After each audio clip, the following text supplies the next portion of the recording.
Hello everybody, I'm Davor Andrić and I will speak today about fully autonomous driving. That means the car are able to drive, to know what they are and to drive fully autonomously without dependencies and complication with the other cars or his environment. Okay, I will start with some words about me. But first, nice to be here in Croatia again. I'm some kind of my roots coming from Croatia, and I can also speak Croatian, but we decided to start with English. I'm working for DXC, and I am CTO for AI and analytics in the Central and Nordic Europe. And we do little different business as you guys, what I see from startup area. We're working for, let's say, 3 years in automotive area, autonomous driving, starting small, yes, and then solving the simple problems. But now we have to deliver and to build cars and support R&D departments to build the cars. That means, we have huge business value there. And of course, our clients are R&D organizations. And if we speak about car manufacturing, there are 3 different generations of the car. R&D cars, they are 5 to 7 years before production. And then endurance testing cars, there are engineering problem more, and we have production. It's more pricing and build the cars itself. And the problem, but yes, helping to solve there are real R&D cars. Okay. Okay, some words about DXC, I say always DXC is, nobody knows what's the DXC. Okay, it's the biggest startup on the world. Okay, it's starting by merging 2 companies, Computer Science Corporation, what I'm coming from, and HPE. Each know them to build huge infrastructures and servers and so on, and CSE coming more from NSA, data wrangling, blah blah blah, and these 2 firms come together and build the DXC, and I'm working in analytics, AI part, but also cloud. And we have 140K people. My area in the NCE, we generate about 35 million year to year with autonomous driving and AI. Okay, the idea for today is to look first into which goals do we have in fully autonomous driving, which challenges are there, and to look into legacy solutions, current solutions, and the future solutions that can be built out. And I will try to give you some overview about how to build the better driver in this case, and on the end what's needed for that. But it's really, really huge challenges on each level that have to be implemented, and on the end, I will give you some impressions about how to act totally autonomously and which technology can be used there. Okay, starting with the goals and challenges, the major goal is to build the better driver. And the driver means human driving behavior. Each of the companies that are leading this current, so let's say, autonomous driving war, try to build out human driving behavior. And we heard today a lot about the data. The data here, data volume are really the problem. R&D cars generate 6 to 8 gigabytes of data per second. That means you didn't have problem that your data are small or you didn't have data. Your problem are, the cars drive all over the world and collect a lot of the data. Example, in one small test drive for some minutes, they collect 50 terabytes of data. Okay? And we have hundreds of the car, they are driving different continents. And data have gravity. You cannot move it so easy from one continent to other. Okay? That means you have storage problem. You have to start the data. That means put the data out of the car, ingest it into some data centers. They are spread, let's say, on different world parts. But the cars are moving, and you have to solve challenges to follow the cars and give them opportunity to ingest the data. Okay, and that's the first. That means at the beginning, all data are relevant. It means we have to store a lot of them.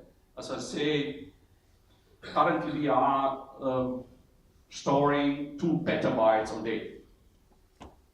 Okay, it's really, really huge, and we have to solve the problem to identify really important data. We need, I named this approach about identify data value. That means you have to decide which data are important and which are boring, and to minimize storage cost. But the biggest, there are some researches there, the cars have to drive 25 to 50 millions of kilometers on the Earth. That means creating on this time about 120 exabytes of data. That's enormous. It's really huge. The problem have to be solved, but biggest one is you have to solve the problem about how to build out human capabilities and driving behavior, and that means the points about object recognition, driving strategies, situations analysis, and so on. Each of these capabilities is really known to us and easy to do, is unbelievably complex and hard to solve. Okay, knowing these problems now, if you look into R&D departments and how these guys are worked on the last years, 3 to 5 years, that's totally changed. That means focus is changed from the R&D organization itself, from the mechanical engineering, electrical engineering, and software engineering partly, totally to new thinking about, we have to reuse huge knowledge and last 50 years of mechanical engineering, reusing the cars that I have. And I have but to learn and to invest into totally new technologies. Okay? The IT and software engineering and AI are not supporting the organization. They are part of R&D DNA now, and that's changed.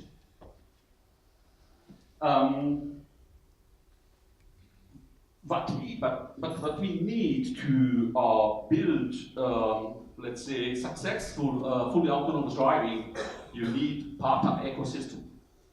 Okay, car manufacturer itself, the beginning on the left side, yeah, really know play with subsystems innovator like Bosch and Conti. They are building control systems in the car itself. It's known, but you have new player in the ecosystem, and starting with NVIDIA and big IT companies. They are capable to build the data centers, to solve hard problems, have really good people there, are able to make data science and AI and support R&D departments to build the cars. Okay, which solutions we have today? Starting, let's say, 8 years ago, the legacy systems was built totally with really simple programming models, and they are deterministic. Okay, that means the software is built on and put it into the chip itself. Fine, but it has to be changed. And NVIDIA, yeah, understand that AI and machine learning in real time need new computation power. It creates really revolution there, and build his own product strategy to help car manufacturers to build autonomous driving. But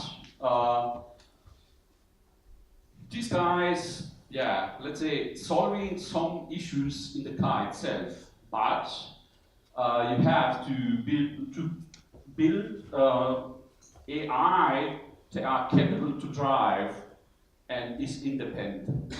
That means you have to learn a lot about your environment, using perception, using visualization, using different sensors in the car.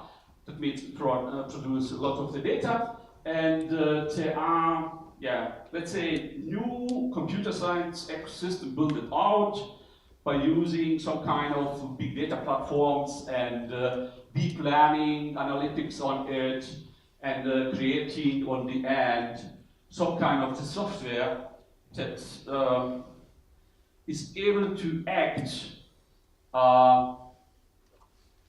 on level. Okay, let's look into levels in autonomous driving. There are one definition about it, starting with level 1 to 5. Level 5 is totally autonomous driving, and with this kind of platform, it is possible to achieve level 3. That means neural networks working as part of the systems. That means part of the system for object identification, okay? Or to understand from the radar itself, there are car in front of me, I have to create brake action, okay? That's really simple and it's fine. For that is used, normally we have heard a lot about different neural networks and architectures there, beginning with some Google RCCN and ResNet 50 and so on. And but there are also different models, as tree structure models and semantic 60s models on the end, creating let's say objects classification, identification, but also some kind of occupancy analysis. That means car have to know about his environment. Okay, and it's possible to do it today. It's really known. There are also some occurrences there. It's, let's say, yeah, between 85 to 90% about accuracy to know which object is in front of me. It's simple. It's doable. And how motion control looks like today on level 3. I have one example here. On the left side, we have typical car control. That means actuators and so on. They are implemented already. But on the right side, what we see is this legacy implementation using structured program models and deterministic rules on the end. And extended, and that's new currently, extended with different neural networks. Okay? And as example, if we look into the human, each of us use a lot of perception capabilities, and the cars need it also. And as I show it there are different implementations for each sensor. Each of them create different nature of the data. Let's say there are a lot of cameras, 4K cameras on the left, right side, but also LiDAR data and radar data. And they have also to be trained to identify objects and so on. And that's part of perception. And there are also needed some kind of generic scene identification, and on the end, motion planar that create information for motion control that decide, okay, I have to do some steering and so on. Okay, but how about accuracy in this complex system? That means I have some kind of implementation with structured programming language, and I use a lot of rules. But helping and supporting with machine learning, CNNs, and so on. And how about accuracy to be sure about steering? Okay, how this looks like, and normally to achieve right steering, we can try to calculate some kind of probability theories, using probability theory on each of different layers. And in my example, we have 4 different accuracies used, and each of them are really, really high. If you look into it,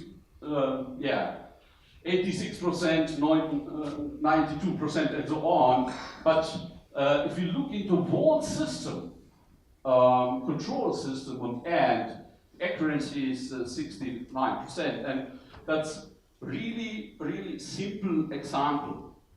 Okay.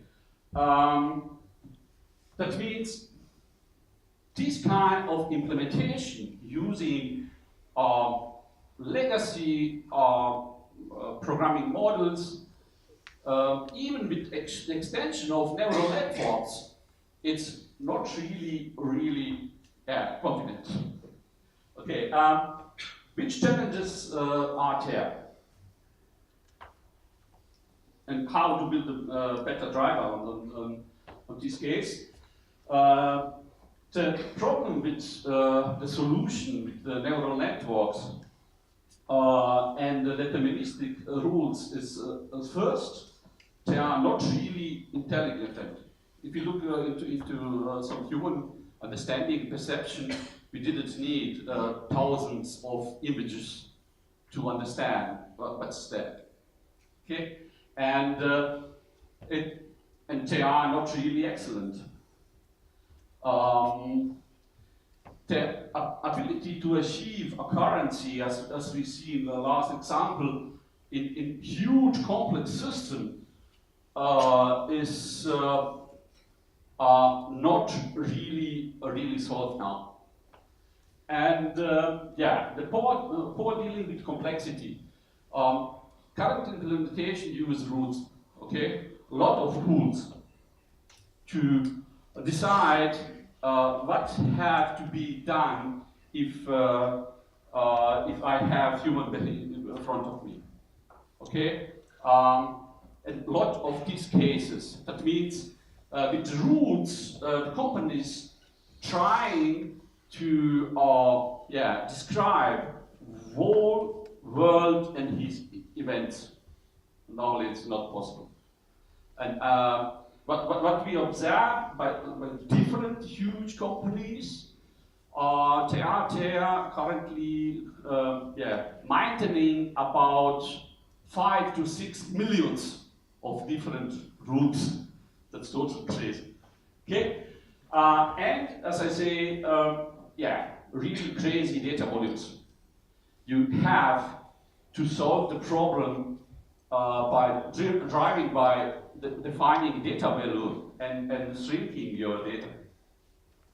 And on the end, of course, as I said, there are a lot of human capabilities that have to be built out and trained with different neural networks and really deep and huge neural networks.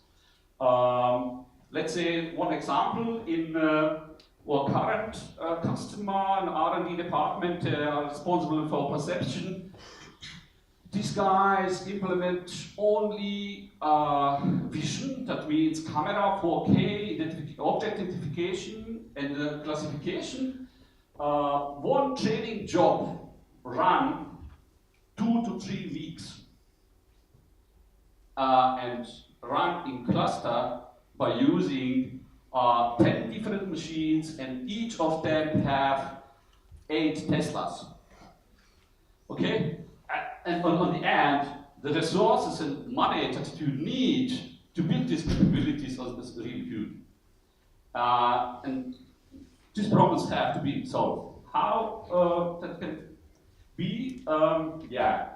We will see it in the next step. But let's try to focus on the problem itself. The current approaches using machine learning and rules itself are really good in solving small world problems. That means the problems that are really isolated and implemented already now. The new generations of the cars, and already now, my car is capable to park for itself. And or distance control or assistance and so on by braking and parking and so on. It's done, and it's also supported with some machine learning parts. They are needed to be better, but of course this approach is totally failed by describing whole world, okay, and world events that can happen. That means the current approach cannot ensure totally and fully autonomous driving. Really one important component are missing, and that's AI. Okay, and how to do it? I have some overview. It's a different approach to use. That means using fail fast and evolve approach is not about how to building the business. It's about how to build a really good solution, and you have money for that. And that means you have